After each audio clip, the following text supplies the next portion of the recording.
जय हिंद साथियों, आपका अपने यूट्यूब चैनल में हार्दिक स्वागत है। साथियों, जैसा कि आप जानते हैं, आज दिनांक 9 मार्च 2025 को कक्षा 9वीं में प्रवेश हेतु उत्कृष्ट विद्यालय एवं मॉडल स्कूल की प्रवेश परीक्षा 2025 आयोजित की गई है। आज हम जानेंगे इस परीक्षा में कौन कौन से प्रश्न पूछे गए हैं और उनके सही उत्तर क्या हैं। साथियों, आज हम इस भाग में गणित विषय के प्रश्न और उनके सही उत्तर जानेंगे। इसके पहले के वीडियो में हमने हिंदी विषय, अंग्रेजी विषय और समाज विज्ञान एमपीजी के अर्थात जीके जीएस के वीडियो अपलोड कर दिए हैं। आप जो हैं चैनल की प्लेलिस्ट में जाकर पहले की वीडियो देख सकते हैं। तो आइए साथियों, देखते हैं गणित विषय में पूछे गए प्रश्न और उनके सही उत्तर। साथियों, अब हम देखते हैं परीक्षा में गणित विषय में पूछे गए प्रश्न और उनके उत्तर। पहला प्रश्न है, 5607 में से वह सबसे छोटी संख्या क्या घटानी होगी जिससे वह पूर्ण वर्ग प्राप्त हो। तो आप इसमें क्या करेंगे कि भाग विधि से इसका वर्गमूल ज्ञात करेंगे। तो जब भाग विधि से वर्गमूल ज्ञात करेंगे तो इस प्रकार से जोड़े बनाएंगे दो दो के। यहाँ 7 सत्ते 49 आएगा, यहाँ 7 लिखेंगे, यहाँ घटाएंगे, यहाँ जोड़ेंगे, 14 हो गया। इसमें घटाएंगे तो आएगा मतलब 56 में 9 गए, 49 घटाया 7, उतारा लिया 7 का। अब 14 का पहाड़ा पढ़ेंगे कि 770 से ज़्यादा ना जाए तो 5 बार जाएगा, चूँकि 5 यहाँ लिखेंगे तो ज़्यादा हो जाएगा, तो 4 बार लिखेंगे यहाँ 74। तो 144 को 4 से करेंगे तो ये आएगा 576। 576 को 107 में से घटाएंगे तो आएगा 131। ये शेष बचेगा, अर्थात इस संख्या को अगर हम घटा देंगे तो 5607 जो है पूर्ण वर्ग बन जाएगा। अर्थात 5607 में जब हम 131 घटाएंगे तो 5476 प्राप्त होगा, जो कि 74 का पूर्ण वर्ग होगा। इस प्रकार से ऑप्शन बी हमारा सही उत्तर होगा। अगला प्रश्न है, वर्ष 97 में एक शहर की जनसंख्या 20,000 थी। 5% प्रतिवर्ष की दर से वृद्धि हुई है। 2000 के अंत में शहर की जनसंख्या कितनी है। तो इसमें हम दो तरीके से इसको हल कर सकते हैं। साधारण ब्याज के इससे लगाएंगे तो हर बार जो है मतलब मिश्रधन ज्ञात करना होगा 3 साल का, या फिर हम इसमें चक्रवृद्धि ब्याज के सूत्र से मतलब मिश्रधन के सूत्र से लगा सकते हैं। आप जानते हैं कि चक्रवृद्धि मिश्रधन का सूत्र होता है A बराबर P इंटू 1 धन R बटे 100 घाते n। P अर्थात मूलधन यानी कि जनसंख्या हो गई हमारी 20,000, 1 धन दर हो गई मतलब 5% है तो 5 बटे 100, और समय हो जाएगा 3 साल का 97 से वर्ष 2000 तक। तो 5 एकम 5, 5 दूना 10 नहीं 20 आ गया। यहाँ जाएगा 20,000 गुणे 20 1 21 बटा 20 घाते 3। इसका जब गुणा करेंगे 3 बार तो आएगा 9,261। 21 का 3 बार गुणा करेंगे, 21 गुणे 21 गुणे 21, ये हो जाएगा 8,000। एक 0 से 0 कैंसिल हो जाएगा। इसमें जब इसका गुणा करेंगे तो हमें गुणा करने पर प्राप्त होगा 1,85,220 बटे आएगा 8 का भाग लगेगा इसमें। तो जब भाग लगाएंगे तो आएगा हल हमारा 23,152 सॉरी, भाग देने पर आएगा 23,152.5। यहाँ चूँकि 5 लिखा हुआ है, जनसंख्या दशमलव में नहीं हो सकती, तो 5 को छोड़ देंगे तो एक अंक इसका बढ़ा देंगे, अर्थात तो ऑप्शन ए हमारा सही उत्तर होगा। अगला प्रश्न है, इसमें हमें एक्स वाई का मान पता करना है कि एक्स प्लस वाई का मान 2013 है और 1/x और 1/y का मान भी 2013 है। तो एक्स वाई का मान क्या होगा। तो हम करेंगे क्या कि 1/x और 1/y ऐसा लिखेंगे। इनको जब जोड़ेंगे लघुत्तम आएगा एक्स वाई, एक्स का भाग लगाएंगे तो वाई आएगा, तो वाई धन एक्स लिख देंगे यहाँ। और इसका मान कितना दिया है पहले से 2013, इसका मान 2013 दिया हुआ है, और वाई धन एक्स या एक्स धन वाई का मान भी यहाँ 2013 लिखा था, तो इसकी जगह हम 2013 लिख देंगे। तो ये हो जाएगा अपना कितना 2013 बटे एक्स वाई और बराबर 2013। एक्स वाई यहाँ चल ऊपर इस साइड ले जाएंगे, 2013 को यहाँ ले आएंगे, तो एक्स वाई बराबर हो जाएगा 2013 बटे 2013। 2013 में 2013 का भाग लगाएंगे तो कितना आएगा 1। इस प्रकार से ऑप्शन डी हमारा सही उत्तर होगा। साथियों अगला प्रश्न है, यदि एक तिर्यक रेखा को दो समांतर रेखाएं काटती हैं तब तिर्यक रेखा के एक और जो बने अंतःकोण हैं उनका जोड़ कितना होगा। तो जो समांतर रेखाएं तिर्यक रेखा को काटती हैं तो इनके एक और जो बने अंतःकोण हैं अर्थात इनका जोड़ जो है 180 होता है। तो ऑप्शन बी हमारा सही उत्तर होगा। अगला प्रश्न है, 2400 रुपये पर 5% प्रतिवर्ष की दर से 2 साल के लिए साधारण ब्याज और चक्रवृद्धि ब्याज के बीच का अंतर क्या है। तो आप जानते हैं जो सिंपल इंटरेस्ट होता है इसका सूत्र होता है मूलधन गुणे दर गुणे समय बटा 100। तो ये हो जाएगा 2400 गुणे 5 गुणे 2 बटा 100। इसको जब गुणा काटेंगे तो इस प्रकार से कट जाएगा, 5 दूना 10, 10 का गुणा 24 से करेंगे आ जाएगा 240 रुपये। अब हम निकालेंगे कंपाउंड इंटरेस्ट, तो इसके लिए हम पहले निकाल लेते हैं मिश्रधन, चक्रवृद्धि मिश्रधन। इसका आप सूत्र जानते हैं P इंटू यानी कि 2400 गुणे 1 धन R, R है 5 बटा 100 और घाते n यानी कि 2 हो जाएगा। तो ये 2400 रुपये ये आएगा, इसको काटेंगे तो यहाँ 20 हो जाएगा, यहाँ 1 21 बटा 20 घाते 2। तो ये 2400 और इसको जब ये आएगा 441 बटे 400, इसको जब आप हल करेंगे तो आएगा 2646 रुपये। और 2646 आ गया मिश्रधन, इसमें 2400 माइनस करेंगे तो हमारा जो है ब्याज आएगा, चक्रवृद्धि ब्याज आएगा, वो आएगा 246 रुपये। तो कितना अंतर है 240 और 46 में, मात्र 6 रुपये का। इस प्रकार से ऑप्शन डी हमारा सही उत्तर होगा। अगला प्रश्न है, इसमें वर्गमूल दिए गए हैं, इनको हमें हल करना है। तो हम इस तरफ से हल करना शुरू करेंगे। जैसे 81 है, अंडर रूट 81 है, 81 का वर्गमूल कितना आएगा 9 और 16 और 9 जोड़ दिया कितना हो गया 25। 25 का वर्गमूल अब निकालेंगे तो आएगा 5। अब 5 में जो यहाँ 59 लिखा हुआ है 59 जोड़ लेंगे तो हो जाएगा 64 और 64 का वर्गमूल निकालेंगे तो आएगा 8। इस प्रकार से ऑप्शन बी हमारा सही उत्तर होगा। अगला प्रश्न है घातांक से है। इसमें एक सूत्र होता है कि भाग हो रहा है, आधार समान है तो घातें भी समान होंगी। तो यहाँ घातें क्या हैं, गुणा में घातें जुड़ जाती हैं जब आधार समान हो घट जाती हैं। तो ये हो जाएगा 5 की घातें एम ऋण और यहाँ ऋण 3 ही है पहले से, या 5 की घातें 5 हो जाएगा। तो आधार समान है, बराबर का चिन्ह लगा हुआ है तो घातें भी समान होंगी। तो m माइनस माइनस प्लस हो जाएगा, m प्लस 3 बराबर 5। तो m बराबर हो जाएगा 5 और इसमें से हम क्या करेंगे, इसमें जो है ये घट जाएगा उस तरफ जाएगा, मतलब 3 माइनस प्लस का है तो इस तरफ जाएगा तो घट जाएगा, कितना आ जाएगा 2। इस प्रकार से ऑप्शन पहला हमारा सही उत्तर होगा। अगला प्रश्न है, इसमें हमें x का मान पता करना है।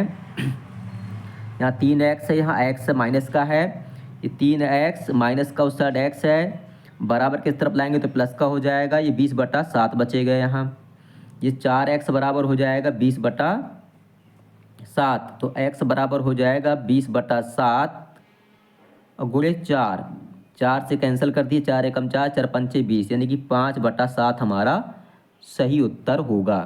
अर्थात ऑप्शन बी हमारा सही उत्तर है।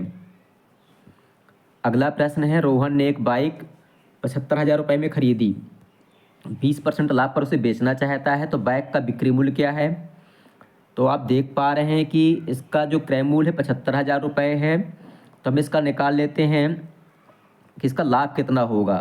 तो लाभ इसका इस प्रकार से निकालेंगे, 75,000 का 20%, तो 0 से 0 कैंसिल कर दिया, 750 का दुगना किया 1500 आया और एक 0 पहले से था, तो कितना वो लाभ लेना चाहता है 15,000। जब 75,000 में हम 15,000 जोड़ेंगे तो उत्तर आएगा हमारा 90,000। इस प्रकार से ऑप्शन डी हमारा सही उत्तर होगा। अगला प्रश्न है, इसमें हमें जो है इसको सॉल्व करना है। बहुत सरल सा सवाल है। इसमें करेंगे क्या, यहाँ माइनस यहाँ पर लिखा है माइनस और यहाँ पर माइनस लिखा है, हर जगह गुणा का चिन्ह है तो माइनस माइनस प्लस हो जाएगा, तो माइनस हटा देंगे। तो ये 4/5 लिखा है, यहाँ 3/7 लिखा है, यहाँ 15/16 लिखा है, यहाँ 14/9 लिखा है। अब जो कट रहे हैं तो उनको काट देंगे। जैसे 4 एकम 4, 4 चौको 16, 5 एकम 5, 5 तिया 15, और ये 3 3 यहाँ 3 त्रिकाई 9 होता है, ये 9 से 9 कैंसिल हो जाएगा। तो अब 7 यहाँ से 7 एकम 7, 7 दूनी 14, यानी कि उत्तर आया 2/4। जब इसका हम भाग लगाएंगे तो आएगा 0.5। इस प्रकार से जो ऑप्शन ए है हमारा सही उत्तर होगा।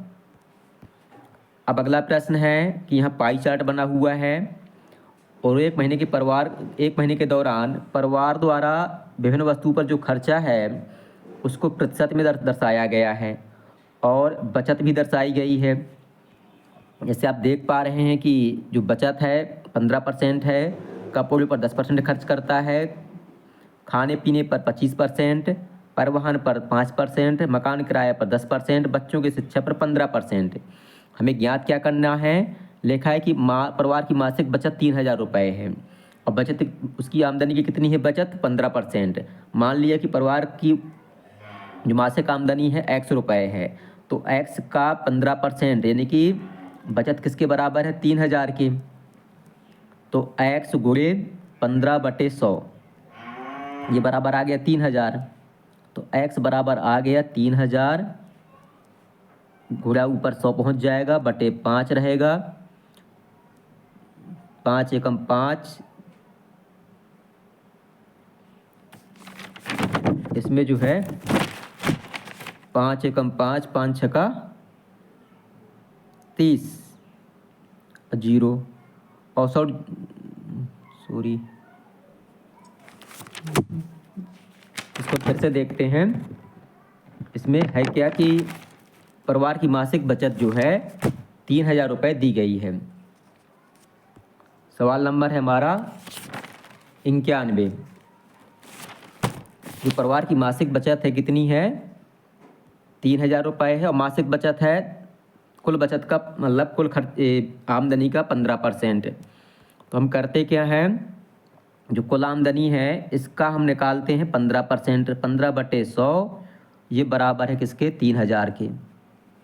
तो x बराबर हो गया 3,000 गुणे 100 और बटे हो गया 15, सॉरी 15 था यहाँ 5 लिख गए थे, 15 है, 15 एकम 15, 15 दूनी 30 और 2 जीरो ये हैं, 200 का गुणा 100 से करेंगे तो आ जाएगा 20,000। इस प्रकार से परिवार की जो कुल आमदनी है वो हो गई 20,000 रुपये। अब हमें निकालना है कि परिवार जो है कपड़ों पर कुल मासिक खर्च कितना करता है। तो कपड़ों पर कितना है 10%, तो जो 20,000 है इसका हम 10% निकालेंगे तो ये आ जाएगा 2,000 रुपये। इस प्रकार से ऑप्शन पहला हमारा सही उत्तर होगा। अगला प्रश्न है, इसमें एक व्यंजक दिया गया है, इसको हमें सरल करना है। यहाँ ऊपर घात लगी हुई है, माइनस की घात है, तो हम 1/में ले जाएंगे। सीधे सीधे क्या करते हैं, संख्याएं पलट देते हैं। तो 2 की घात 2 हो जाएगा, या 3 की घात 2 हो जाएगा, यहाँ 4 की घात 2 हो जाएगा। 2 दूनी 4, 3 त्रिकाई 9, 4 चौको 16, तो कितना हो गया 4, 16 9 25, 4 29। इस प्रकार से ऑप्शन डी हमारा सही उत्तर होगा। अगला प्रश्न इसमें बतलाना है कि कौन सा रैखिक व्यंजक है। तो रैखिक व्यंजक वह व्यंजक होता है जिसकी घात 1 होती है। तो आप देख पा रहे हैं कि डी 2x धन 1 जो है रैखिक व्यंजक है, तो ऑप्शन डी हमारा सही उत्तर होगा। अगला है हमें x का मान पता करना है। तो आप जानते हैं जो त्रिभुज होता है इसके बाह्य कोणों का जोड़ होता है 360। तो ये 125 इसका मान है, 125 ये है, कुल कितना हो गया 250। x का मान हमें पता करना है, तो 360 में 250 माइनस कर दिया तो कितना आ गया 110। इस प्रकार से ऑप्शन ए हमारा सही उत्तर होगा। अगला है RENT एक आयत है, इसके विकर्ण ऊपर मिलते हैं। x का मान हमें पता करना है। O से R तक की दूरी दी गई है 2x धन 4 और O से T तक की दूरी दी गई है 3x धन 3।